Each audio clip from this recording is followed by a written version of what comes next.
Have you been wanting to buy a home, but you're scared of getting into a bidding war and way overpaying market value? Well, I've got good news for you. We have the tactics to win bidding wars and make sure that you don't overpay. I'm Chris Mullenberg, founder of the Mullenberg Real Estate team here at eXp Realty. And over our career, we've actually been a part of hundreds, that's right, hundreds of bidding wars, and we have won hundreds of bidding wars with our buyer clients. How do we do this? And some agents don't accomplish this. Well, we have all the strategies and tactics to make sure that we can win in a multiple offer situation when you've found your dream home and you don't want to lose it, but you don't want to overpay, all right? We still make sure that our buyers get a good deal and they're in a good position to build equity in their home over time. So stick around to the end of the video to see all of our playbook on buying in a hot market that we're in. So here are the 10 strategies that we use to win bidding wars time and time again with our buyers. Number one is don't have a panic attack. If you're buying and you find out that the home you love has multiple offers, stay calm. It's okay. We've got ways to win. And if it's the right home, it absolutely will work out if you're willing to do the things that it takes to win the house. Number two, this seems obvious, but you will want to come with the best price you can possibly come with in your offer. Don't short yourself, okay? We've seen some buyers just come up 5,000 short and they didn't get the house. If they had just gone 5,000 higher, they would win their dream home. So don't let price scare you off.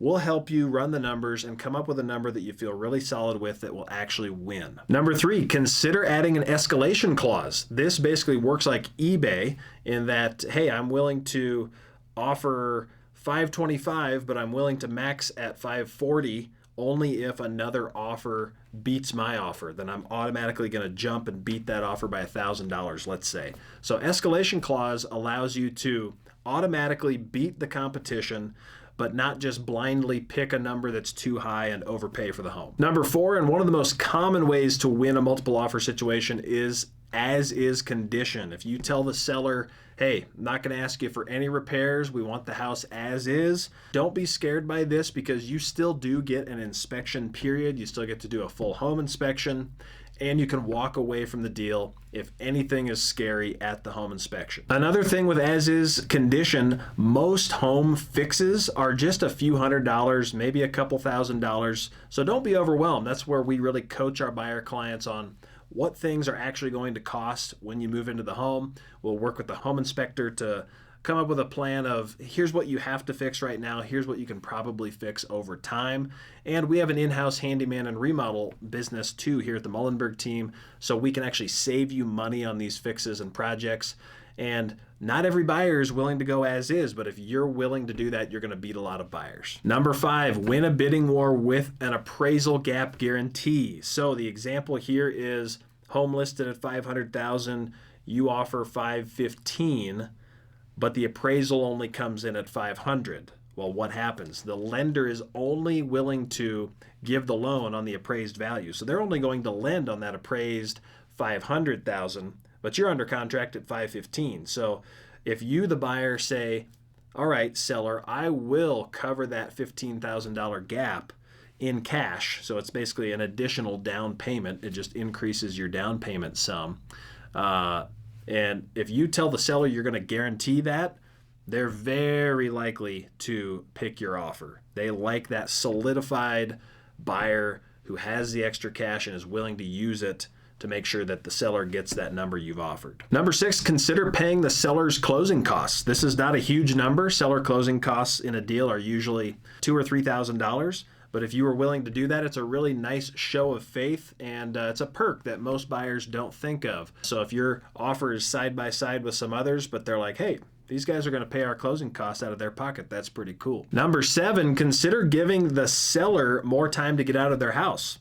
Not every seller has a place to go right away. So if you're a really flexible buyer and you say, hey, we'll close and give you even 1 month, 2 months without paying us rent, that's often very attractive to the seller. They feel like you're just a really easy buyer to work with. They may need to go find their next home or take some time to move where they're headed. So You being the flexible buyer wins every time. Number 8, if you're going to get into a bidding war, you better consider being fully pre-approved with your lender. Okay, this is different than just having a pre-qualification. Full conditional pre-approval means that you've submitted all of your income documentation, they've pulled your credit at the mortgage company, and they've given you a full conditional approval, just really waiting for the appraisal. So you're actually going to be ahead of the game, while some buyers just simply go online, get a pre-qual letter, and make their offer.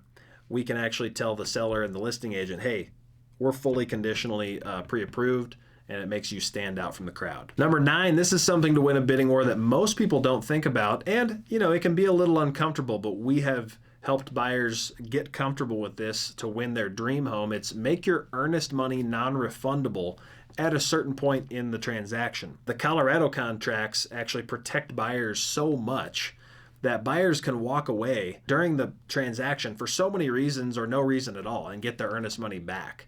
And sellers know this. So if you said, hey, seller, after the home inspection, you can have the earnest money whether we close or not. Here you go, non-refundable. It just shows a lot of strength that you're fully committed to that sale. And hey, after the home inspection, 98% of homes close anyways. So your risk here of a few $1,000s in the earnest money, pretty low risk for really making your offer stand out. And finally, number 10 is have a really good real estate agent or team in your corner that not only is going to help you craft a really strong offer like we're talking, but also is going to communicate at a really high level with the listing agent. I'm a listing agent by trade. I work with a lot of sellers, so I receive a lot of offers from buyers and their buyer agents. And I'm in those seller conversations every single day, and we're weighing out, all right, we've got 4 offers here. I've seen hundreds of times why the seller chooses the offer they do. So that really helps me help our buyers out by saying, hey, do this, do that, don't do this. And I'll tell you this, the buyer's agents that communicate really well, they're on the phone immediately. They're saying, hey, my buyer loves this place. Whatever needs to be done to win this deal, we are going to do it. That just gives me a vote of confidence to tell my seller if I'm the listing agent, and it helps win the deal for those buyer's agents. So a buyer's agent who's not just simply going to send the offer and sit back and wait, or just text a few times to the listing agent, really increase the level of communication, and it always helps our buyers out. So I'll leave you with this note, just rest easy. If you do end up in a multiple offer bidding war situation, don't think that you're overpaying or doing something reckless or silly by going ahead and getting aggressive to win a bidding war.